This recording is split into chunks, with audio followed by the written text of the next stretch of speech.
Hey everyone, I had a video suggestion by a viewer asking me to get into how high non-engineers can make it in a company in the industry.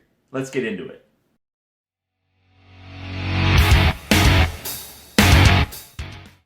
I thought this would be a great video to talk about how high you can make it in a company without being an engineer from my experience and what I've seen. So when I wrote down the names of everybody that I've worked with that was in a mid to senior level management type of role, and whether they were an engineer or non-engineer, I came up with about 50 names, and 52% of the names were engineers, 48% of the names were not engineers. So this led me to dig into what I know about them a little bit more and their backgrounds, and I came across a few potentially interesting statistics or observations.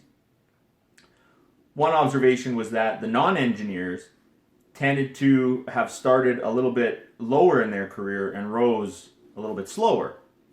So this, on average, put them to be in the older group of the people that I could think of that had worked for more time at the organization.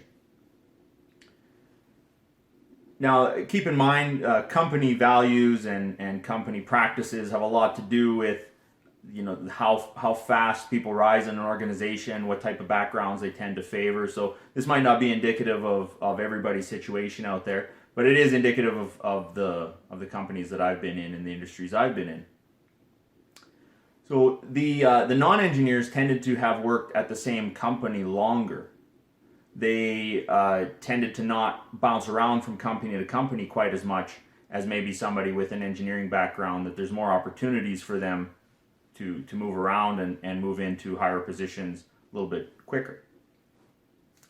I found that location plays a big part in this as well. So whether you're working in more of an isolated location or closer to a larger center, typically the talent pool closer to larger centers is a little bit deeper, so they are able to look for people that meet the qualifications that they think are required a little bit better. And in the more isolated locations, they tend to find the best candidate they can for the role, which sometimes is not an engineer or somebody that they're moving up in the company.